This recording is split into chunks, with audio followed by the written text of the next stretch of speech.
Good afternoon. I'm going to speak about punctured logarithmic maps and punctured invariants. This is joint work with Chila Chen, Mark Gross, and Bernd Siebert. I should acknowledge that there's other work on very related ideas, and I will not have the time to discuss it during my talk. So, punctured logarithmic maps. And I sense a tension. There's an inherent tension in Gromov-Witten theory, which between two aspects of it. One aspect is that virtual fundamental classes that are so important in Gromov-Witten theory require working with smooth targets. On the other hand, making full use of deformation invariants in Gromov-Witten theory and remembering what we always do in algebraic geometry requires degenerating the target. Anything we do in algebraic geometry, well, a lot of things about families require us something degenerate and learning something on the non-degenerate fiber. So an example one can keep in mind is the generation of, let's say, a cubic to 3 planes or something like that. So at the very least, one should allow things that locally look like toric varieties and fibers of toric morphisms. And these are not smooth. And therefore, we want to, sorry, I pressed the wrong button. There, we need a fairy tale world, a legendary, a utopia, a legendary world in which these are smooth. And okay, so speaking about legends, there was a legendary lecture by Siebert. I wasn't there. I'm just told it existed. Where Siebert in 2001 pointed out that the utopian word already exists in algebraic geometry, and it's called logarithmic geometry.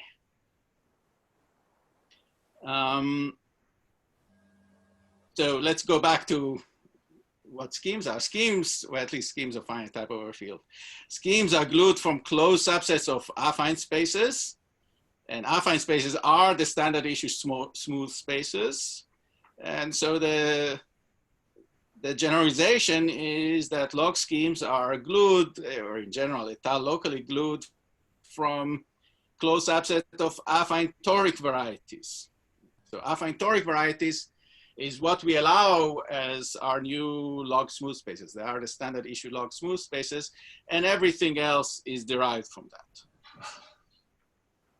And I'm asking you to keep this idea in mind when we go one little step further beyond log smoothness. I won't go deeply into it, but it's a necessary pain we have to go through.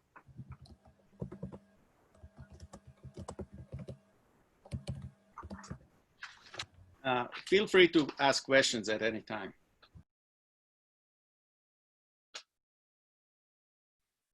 Okay, I need to tell you a little bit about log geometry. And this is always a challenge. So I will probably slaughter it and butcher it, but you've already had some talks about log geometry, so maybe that will save you. Log structures were introduced by Kazuya, Kato, Fontaine, and Illuzy. A log structure is a monoid homomorphism on a scheme. So M is a sheaf of monoids on a scheme X, and you think of OX as a monoid with a multiplicative structure in such a way that you don't mess up the multiplicative group. So the part in M, which is the inverse image of O star, is just O star. And I'll write that in a minute. Morphisms between log structures are given by natural commutative diagram. And before I draw a picture, well, maybe I will draw a picture. So what's a morphism? If you have X to Y, a morphism of schemes, it gives rise to a morphism of, so let's say this is F. So F inverse OY maps to OX. That's an X. That's what's known as F sharp. There's a structure morphism that makes it a morphism of schemes. And we can look at the logarithmic structure as sort of an extension of that.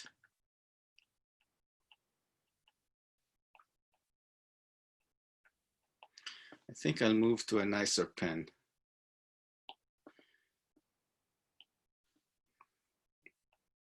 No, that's too thick.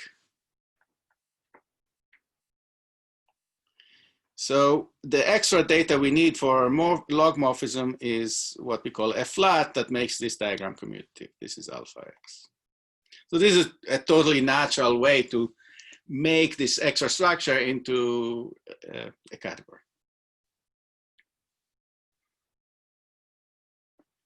A key example is given, so I talked about toric variety. So a key example is given by log structure associated to an open set where the monoid is just those functions on X that are invertible. So maybe I'll write explicitly. M is,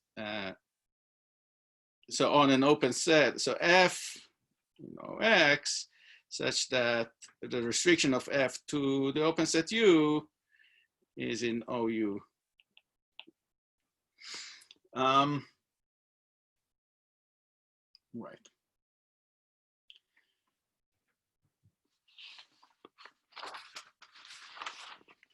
A special case of this is when X is a toric variety and U is a torus. And so when X is a toric variety, U is a torus, this is the prototypical example of log smooth structure. So I'm not going to go into the lecture, the 1 hour lecture about log smoothness, but you can find those on the web actually. But the important takeout from this is that toric varieties are log smooth. And if you want to think about what the monoid is, so you take the monoid off the torus. So if you look at, if you form the following monoid,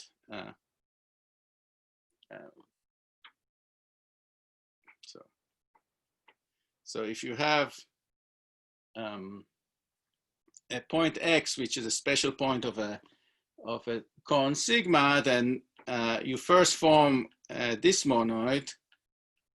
Those monomials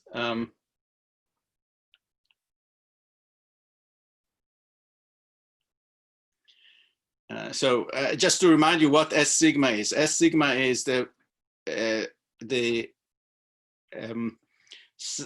group of characters of the torus which live inside the dual cone, and then the stock of the log structure will be just things that look like a unit times xm.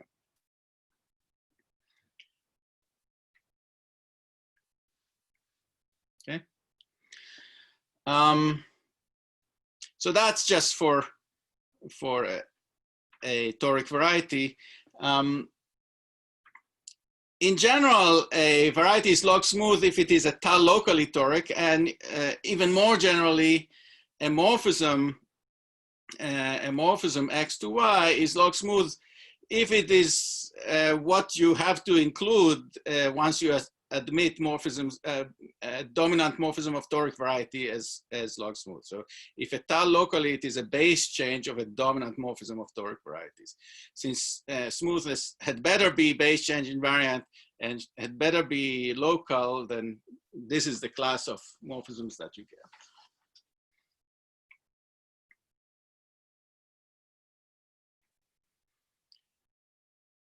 I'm surprised at how quiet people are. Okay, so either I lost people. Well, that's because people are muted. Okay. You don't want to hear my dishwasher. Pretty good. I mean, when people have a question, they should just unmute and ask, I think. I am watching the chat windows. The treatment is absolutely perfect. I didn't hear that. Miles? Because your treatment is exactly perfect. Oh, thank you, thank you. I doubt it though. Don't worry, Dan. This is so since you bring it up, it's one of those disconcerting things about online talks that the senses receive no gratification.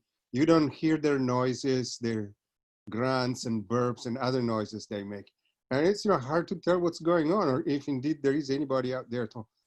Many people around the group ourselves, I think, know the basic definition of log geometry, so they might actually be comfortable with this. Okay. Many people, maybe not everybody, but many people will. So if somebody is not comfortable, they should feel free to ask. Yeah, of course. All right.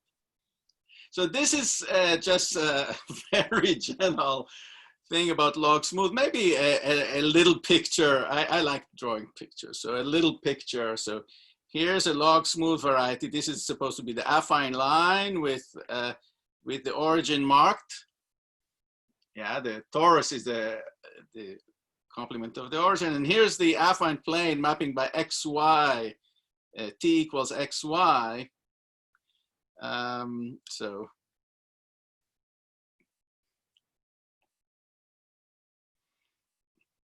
that's an example of a log smooth map. And anything that looks locally like this should be log smooth. So in particular, one thing it teaches us that something that looks like a nodal curve had better be log smooth. And that's exactly what I have on the next slide. So log curve, you define, or in fact, Fumiharo Kato defines a log curve to be a reduced one-dimensional fiber of a flat log smooth morphism. So that's not exactly his definition, but it's equivalent. So, and one thing he showed is that these are the same as nodal marked curves. So it's very satisfying that the thing that Delin, Mumford, and Knudsen introduced in order to have a good compactification of the modular space of curves is precisely what you're allowed to add into your smooth world by this log structure formats. So maybe since I drew one picture, I'll draw another. So here's a log curve. It's important that it lives above a base, which is not just a point, but a log point. So there's some log structure on the base, which suggests that we need to look a little bit with a microscope on this to really understand them. Okay, so let's try to do that. I'll see what my notes tell me to do. So log curves under the microscope. So suppose C to S is a log curve, where now I'm jumping on you with a notation. S is just spec K, just a point, but I'm putting on it a non-trivial log structure. So what would such a thing look like? Well, Fumiharo Kato tells us precisely what that looks like. And a general point looks very much like the base, but okay, so why don't I reveal everything and then draw a picture? So let's draw the picture. So here's S, where I have a monoid MS, and here my nodal curve. So I want to understand what happens at the general point, at the marked point, and at the node. So at the general point, this is what's described here. I have the same MS mapping, but ignoring the additional variable. So MS, oops. At the general point. At the node, the nice thing about a node is that it somehow remembers which way the node wants to deform, even though I'm here over respect K. So in the monoid of the base, there's a distinguished element corresponding to each node. I'll call it log T, but it depends on the node. This is the, so not T in MS, but log T in MS. There's a little mistake here. So this is a shadow of a potential deformation parameter under which x times y should be t, which means log x plus log y should be log t. So you add two elements, log x plus log y, with the relation that their sum is an element of the monoid on the base. So this mimics what a node should look like, remembering that it can be deformed. This is the hard part, but I want to focus today on the easy part. What happens at a mark point?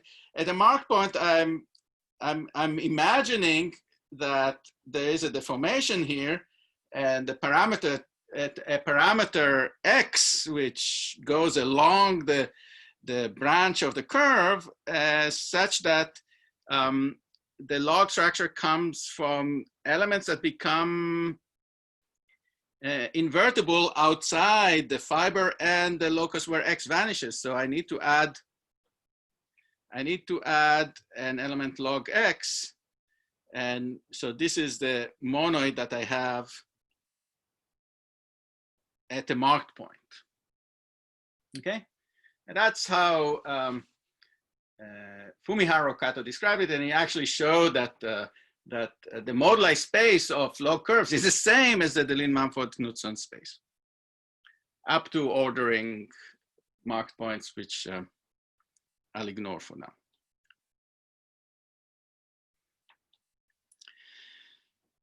Let's jump to the next stage. So stable log maps. So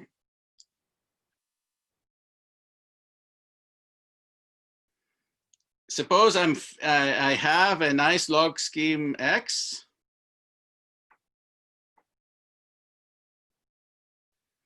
which remember, this is something that looks like a toric variety. Then a stable log map is a log morphism with stable underlying morphism of scheme. So what am I saying? I know what a usual Kontsevich stable map is, and a stable log map is just a log curve with a log morphism to my given target with underlying scheme map, just a stable map.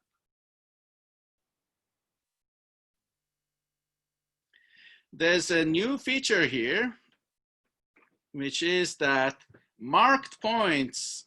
So what's the new data that the log morphism gives you?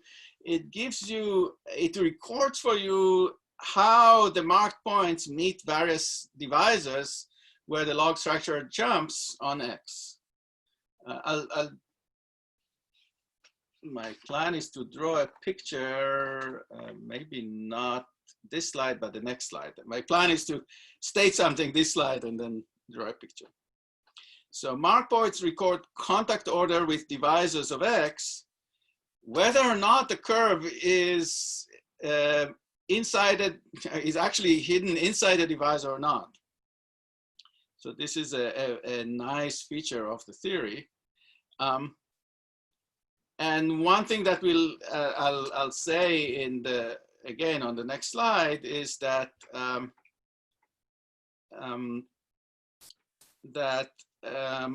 contact order are marked by something that is associated to the toric picture. But before I get to that, I want to state well, even before that,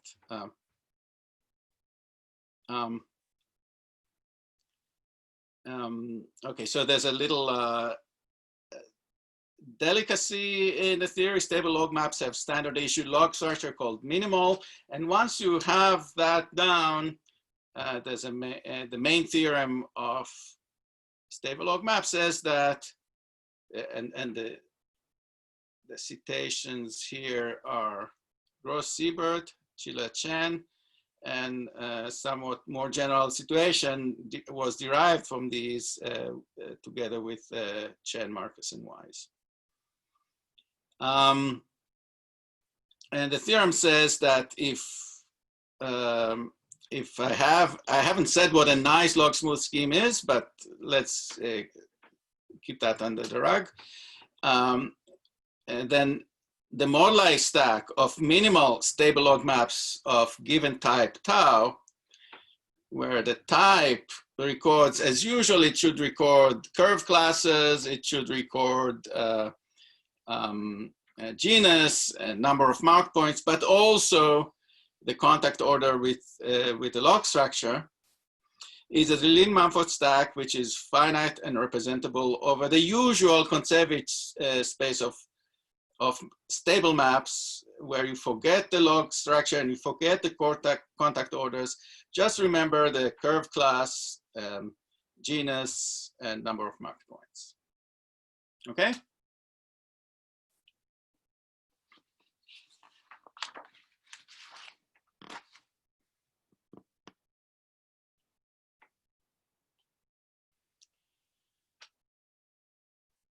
Just note that I've not yet talked about the subject of this talk, so it's a long haul. I want to say something about these contact orders. So, and that's a long story that deserves a whole hour of lecture, but I don't have that. Any log smooth scheme has a cone complex. So a log smooth scheme, and there's another word that is used, log smooth equals toroidal. So any log smooth scheme has a cone complex with integral structure. This is part of the work of Kempf, Knudsen, Mumford, and Sandona.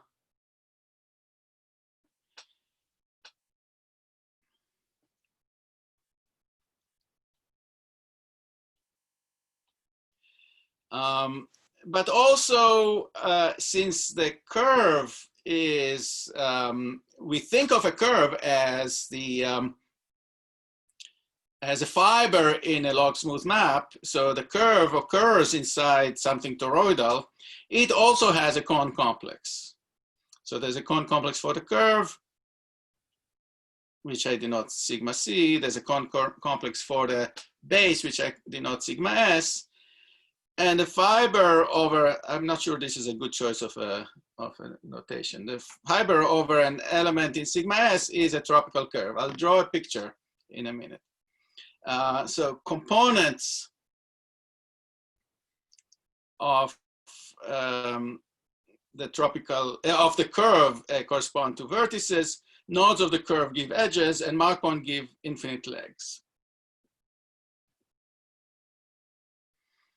And the whole thing is functorial, and a stable log map gives a morphism of cone complexes, sigma c to sigma x, which is in itself a family of tropical curves inside sigma x. So there's a functor from families of curves to families of tropical curves. Even if the curve is a single curve, because a log structure pretends that it appears as a fiber, you get a family of tropical curves. And something that many of us have discussed at great length in the last 5 to 10 years is that minimality is beautifully encoded in this picture. So I'm not going to repeat that. I'll just say it's a beautiful picture that I have no chance of describing. But I want to try to draw a picture of this. So bear with me. This is a little bit of a challenge. So, okay. So what do I have here? I have a, let's say the target looks like this. Just, I'm thinking of a threefold with a divisor. And in the target, I'll draw a curve. And I'll draw a curve with one component here, one component in one component of the boundary divisor, and a third component lying in the intersection of two components of the boundary divisor. And maybe I'll mark two marked points, one here and one here, so that, okay, so we know what the cone complex of the target looks like. I'll just try to draw a dual picture to the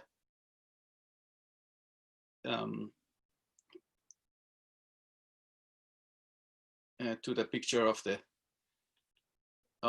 so it's a quadrant which I drew sort of perpendicular to the directions of the components of the boundary divisor of X, and I can draw a picture of the curve. I think I wanted to draw things with colors. Let's see if I can do that. So the curve has three components. So that's three rays. It has, there's also, there are also vertical rays. And maybe those need to be in a different color. So the marked points correspond to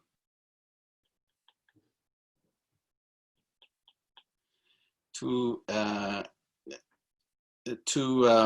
cones that sort of go infinitely vertically, and the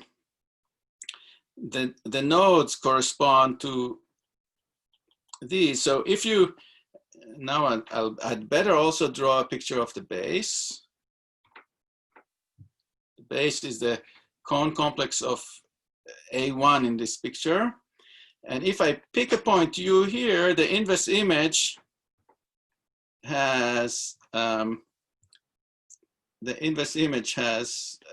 three components corresponding to, so three nodes corresponding to three vertices corresponding to three components. It has two infinite edges corresponding to marked points, and it has two finite edges corresponding to nodes. And if I consider the map here, now this is treacherous. I have to choose my colors carefully. There's one component that is in the bulk. This component is in the bulk. One component that sits in one component of the target, and one that sits in the intersection of two components of the target. And now I can try to carefully draw so here's the infinite edge coming here and the infinite edge coming here, and the finite edges making this. So this is sort of a stick figure picture of the stable log map. Okay, this is not a representative case, but this is what I'm able to draw in a finite number of seconds.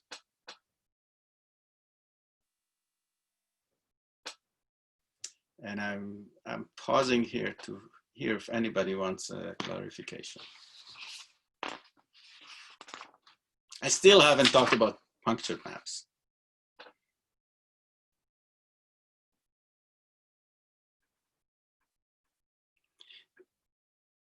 One often draws, well, and I'll get back to that, so.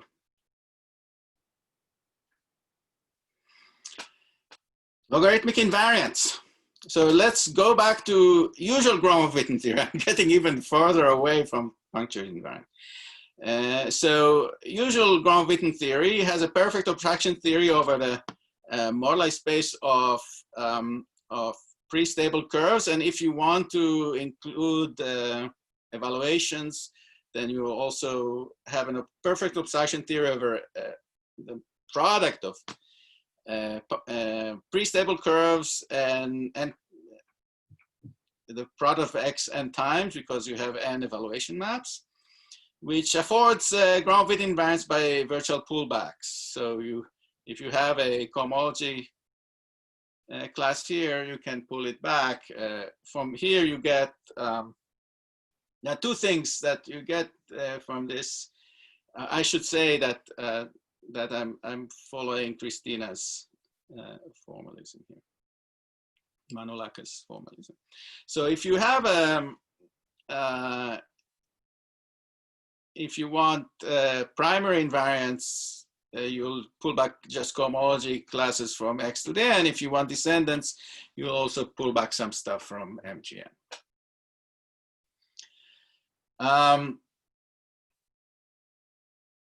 So that's what we have for usual Grove-Witten theory.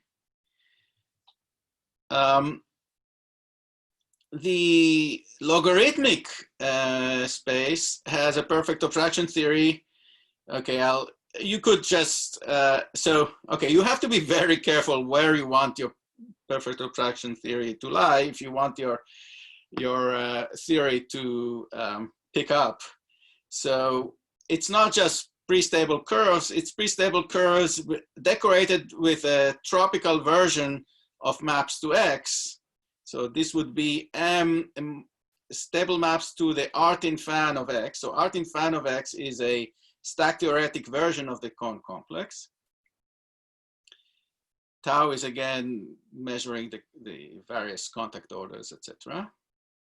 The EV is an attempt to include evaluations. Let's see if I can. So this is approximately the product.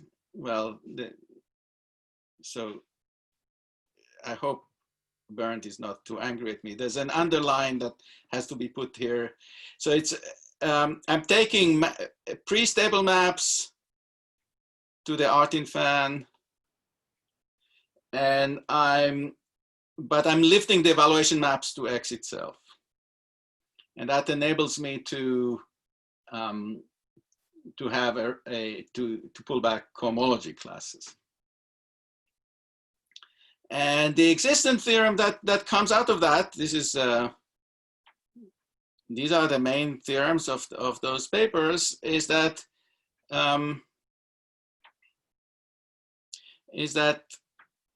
this and in this form it is in the recently posted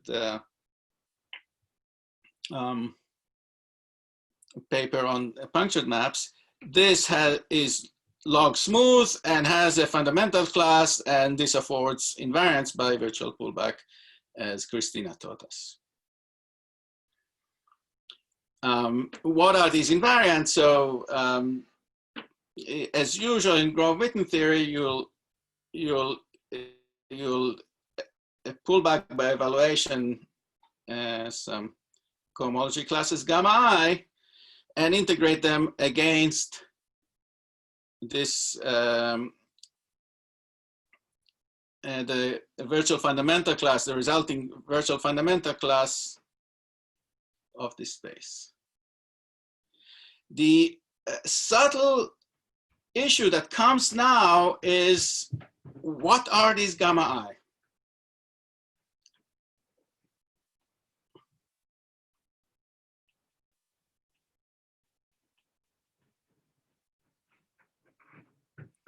So in usual Grove-Witten theory, gamma I are going to be cohomology classes on X. And then if you want descendants, you do something from moduli spaces of curves also. But the theory is richer than that. And maybe you guys have, so I hope this is broadly enough. So what I'm going to do now is I'm going to draw an analogy with something that some of you guys know. If you don't know about it, then you can just jump directly to log invariance. But I felt, because Alessio is here, and hopefully Tom will have a chance to see this, whether or not he's here. And yeah. I'm glad I see this slide. Okay, it clicks with me. Thank you. so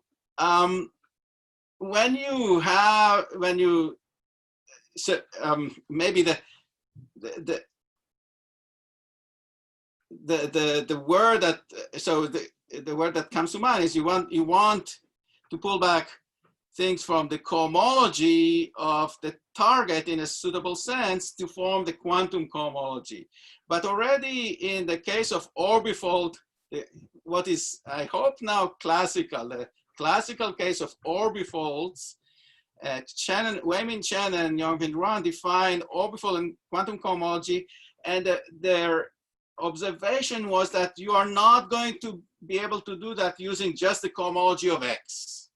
You need something enriched, and I'm going to maybe spend a minute explaining that. So you need something. So we call it the rigidified inertia stack. Oh, I don't know why.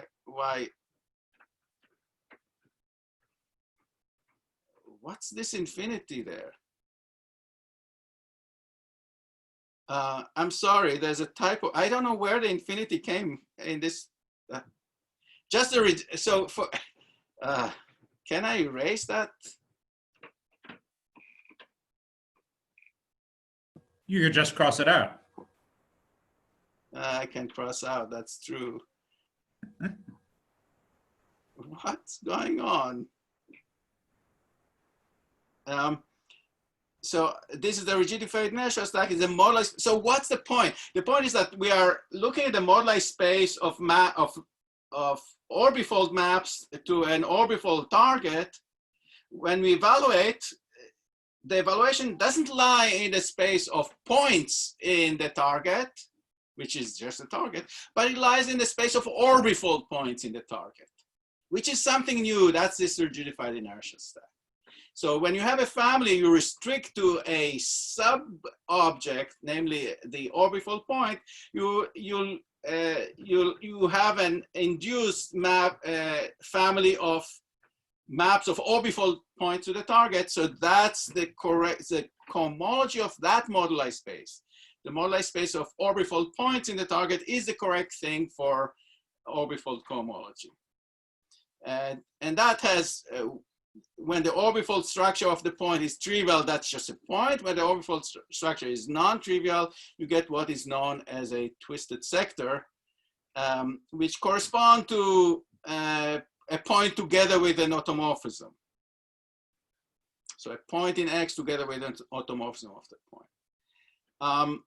That's all nice, but there's one extra twist that Chen and Ron realized that comes with this, which is that in order to get a product for an associative product, you need to use a pairing, and the pairing is between points corresponding to an automorphism phi and an automorphism phi inverse. This has to do with the fact that nodal orbifold curves have to be balanced. And that's the thing that we are seeking an analog for in log geometry. So what is the analog of orbifold cohomology, or what deserves to be called, and I think some people call it, maybe Mark calls it, log cohomology. So if X is a log scheme, in various combinations, these people, Gross, Hacking, Keel, Siebert, and probably others, define a ring of theta functions, which originally is motivated by mirror symmetry, but my point is that it's a totally natural mathematical construct. It's the right thing to do in analogy with orbifold cohomology. So what it is based on is, in analogy with inertia stack, which is the moduli space of orbifold points in X, this is based on the space of log points in X. Mark, correct me if I'm messing up your vision. I would say it's an approximation to what we're doing. Yeah. I mean, it's a deliberate approximation because I don't want to get into something that is No, really, exactly. Yeah, no, I'm not going to object. the components basically correspond to a point on X together with a contact order, where the contact order is, so when you measure how the log structure behaves at the marked points, that's going to be an element, an integer point in the Kohn complex of X. And so I think I drew a picture of a Kohn complex of a very simple X just a few minutes ago. I drew it something like, oh, sorry. I drew it something like this, and maybe I'll shade the interior, and there will be some integer points here. So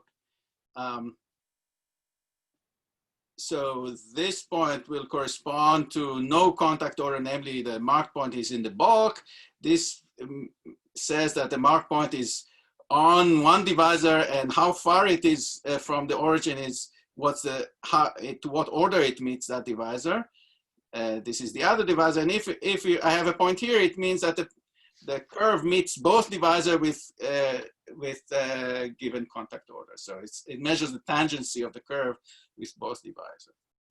But remember that Shannon 1 tell us that we need to, in order to have any chance of pairing, in order to have any chance of making an associative product, you need to invert. So Dan, yeah, while we are at it, there's something that you and I talked about, seems like a million years ago, okay? Yeah. Where one could think of a bit, sort of, the Lien-Mumford stuff is something where the stabilizers are finite groups, but we could imagine something where stabilizers are Z, for example. And we're instead of thinking of a stuck curve as just a disk modulo mu r, we could think of it as, I don't know, the upper half plane modulo the translations. Okay? Horizontal translations. Horizontal translations. Yeah. And then you know, I think you're talking about Mark's work with Julia. no, I'm talking about my work with you. Okay, so I think that Moore has a, sorry, that Moore has in spirit with what sort of Feng and Yo and Shenhua Tseng are looking at. Looking at. So that both aspects appear here. So in what Alessio just said, so there's a notion that the infinite root stack along associated to a log structure, the infinite root stack in some sense encodes the log structure, and that's Talpo-Vistoli. And there's the notion which is in Feng Long, Yu, and Tseng, and I forget the other two names. Work, and there's the notion that that you should have circles rather than points. And that's the Kato Nakayama space idea, and I think it appears in Julia's work. Is it with you, Mark, or with? No, not with me. If you're referring to the joint work, then I objected. But yeah, I mean, certainly Julia, who I think is here. Yeah, but for what it's worth, Dan. This is part of our work in progress. I sent a draft up then with Artam Shishmani and Yao. No, but I'm talking about the Kato Nakayama space work. Oh, the Kato Nakayama space, yes. That was our joint work with Seabot, which came out of my thesis. Is Barnt here, actually? Okay. So, so now we Dan, it up a bit. Yeah, I'm here. there is also my work with you, okay? Okay, but we never brought it up. Okay, right. We are just consider everyone mentioned before all this stuff, but anyway, that's okay. Okay, we have a lot on our table, and I've seen yesterday how much you have on your table. Okay, so it's good to give other people to give credit to other people's work. Okay. All right. So one thing I want marked in red is that we need an inversion here. And that's only one aspect of why we need an inversion. The other aspect is coming from splitting. So consider a family over A1, and the simplest possible log smooth family, x, y equals t. And suppose C is just one component of the fiber. So the stable map I'm considering here is the underlying stable map is just the embedding of a component of the fiber. So I'm imagining X is compact, so this is just a local picture near one node. At the origin, I'll draw a picture in a bit. And so the important point is that the origin, the log structure of this curve cannot be just a marked point. So it's some log structure that that includes the sort of the log structure of the marked point, but allows negative multiples, some negative multiples of log x. So what this says is that if you want to consider a component of a log curve as something in your world, which I don't know why we haven't pursued it earlier, but you have to allow some negative stuff, which is punctured. I should say this has been a long haul, this punctured project. So so Chile insisted that we should do that already in 2011, I think.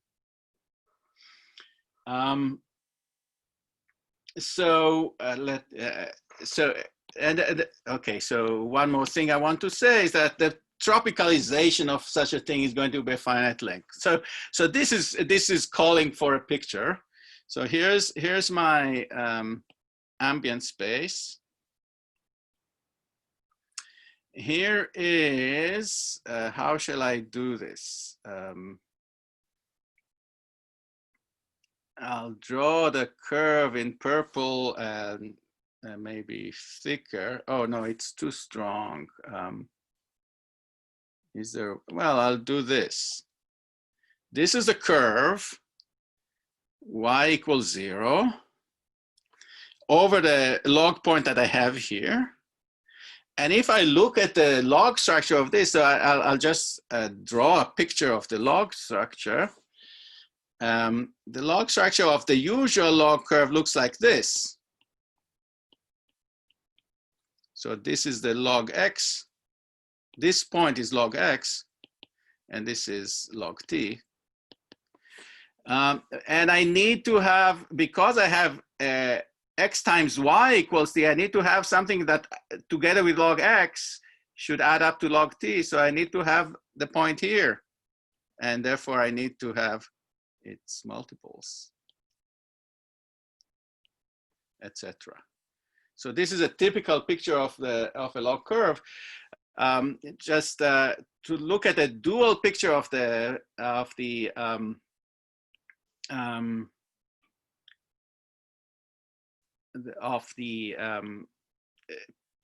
tropical curve. So this is supposed to be the cone complex of the target, which is just a plane. I just rotated it a bit, and the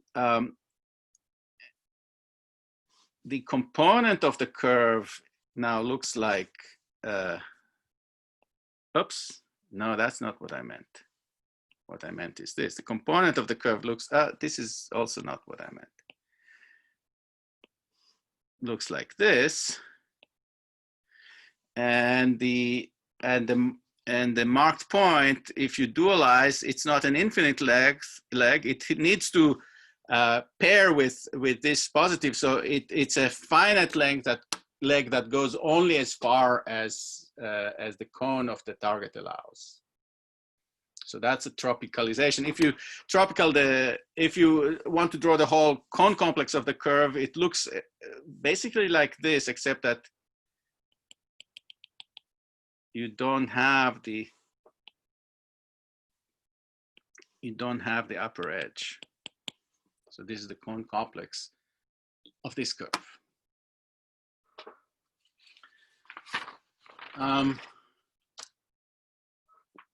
So let's be a little bit formal.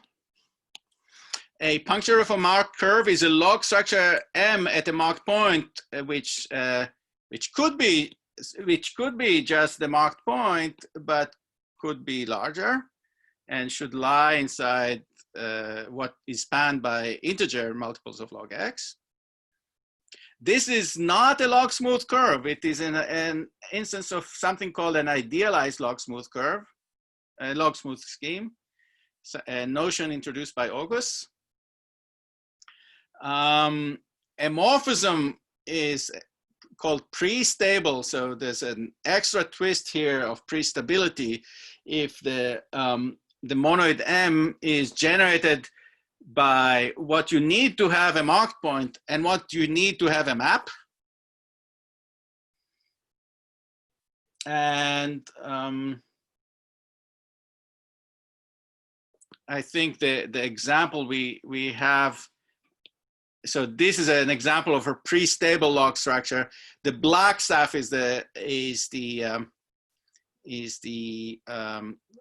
log point, but the whole thing is needed in order to have a map to the target.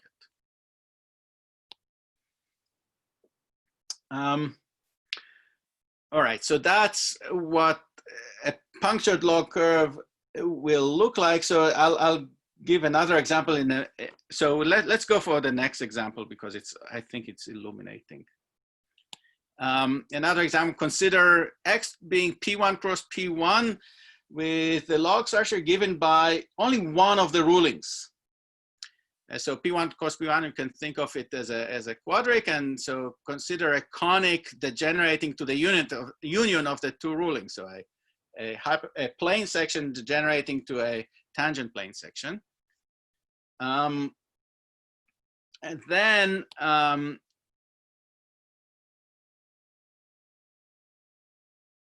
the two components that you have on a central fiber, one of them has one mark point and one puncture, and after pre-stabilizing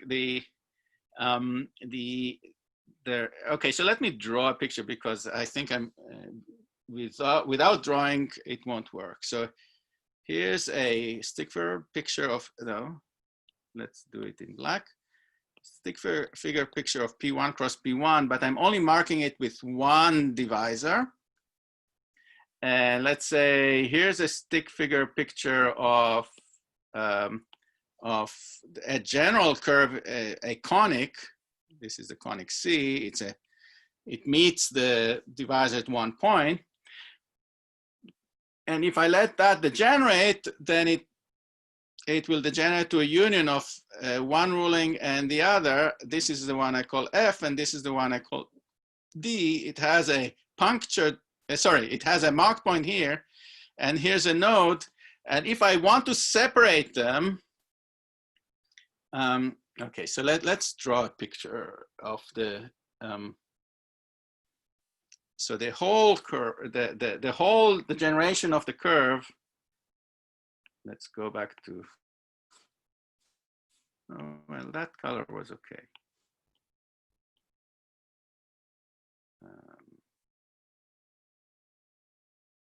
So this is the marked point that I have. Do I want to, no, I want to draw it on the other side.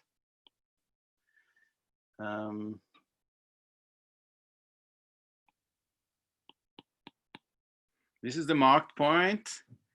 So the fiber, the general fiber looks like this. It's a smooth curve with a marked point. The special fiber looks rather like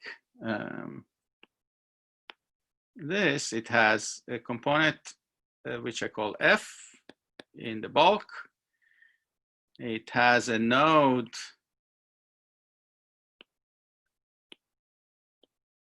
meeting the component which I call D, and it has a an infinite edge corresponding to the marked point. And if I want to separate them, then I really have, if the target is denoted by this, then I really have, so the generic fiber looks like this. And the special fiber has two components, one looking like this. This is the F with its marked point, and the other looking, maybe I'll change the color a little bit, and the other D looking like this. It has a marked point, but it also has, I mean, when you separate a node, what you get is just a finite length leg, which is something new in the tropical pictures of tropical curves. Okay. And to glue them to, once you glue them together, the full special fiber looks like this. So in order to separate the special fiber into its two components, one component is a usual marked curve, but the other, or can be made into a usual marked curve, but the other is a punctured curve. I see that my time is near end, so let me just tell you what the results are. I've been enjoying drawing picture, but maybe too much. So a punctured stable log map is, as before, is a pre-stable log morphism with stable underlying morphism of scheme. So the underlying morphism of scheme is stable, and just you lift it to a punctured log map. Once again, punctured points record contact order with the divisors, but now the contact orders cannot be just elements of the cone. They are what we call tangent vectors of the cone complex of X. So you allow positive and negative directions. Once again, they have standard issue log structures, and the existence theorem says that the stack of minimal punctured stable log maps of type tau, where the type now is a bit more subtle, it needs to allow negative contact orders, is a Deligne-Mumford stack, which is finite and representable over the underlying scheme. There's one little change from the previous. I needed to previously I needed to assume that X is a nice log scheme. Here I need it to be even a little bit more nicer, but it's pretty general still. So that's the existence of moduli spaces. And now I need to get to invariants, and there's one more twist here. So the moduli space has a perfect abstraction theory over a similar moduli space, evaluation space, moduli space of pre-stable maps to the Artin fan with evaluations lifted to X. But the issue is, once you allow negative contact orders, this is not in general log smooth. And therefore it doesn't have in general a fundamental class. So what you need to do is you need to very carefully use Manolacca's pullback formalisms to define invariants. So this is idealized log smooth, and these afford invariants by super careful virtual pullback. So the underlying theory is still Manolacca's.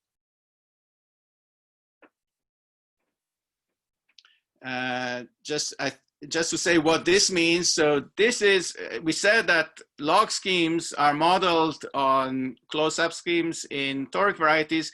Idealized log smooth schemes are modeled on,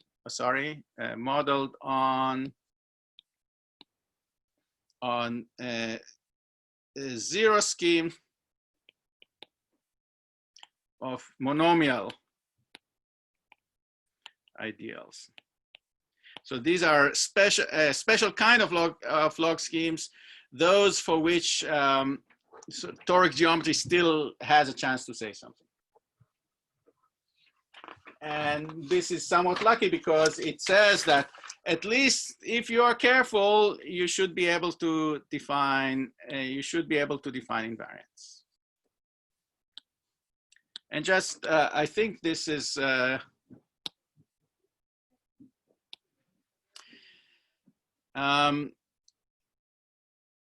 Oh, so so the special case, there's a special case where G equals 0, N equals 3, 2 of the contact orders are positive and 1 is negative, is fortunately manageable, and that's the subject of a Behrens talk. And I see I'm over time, but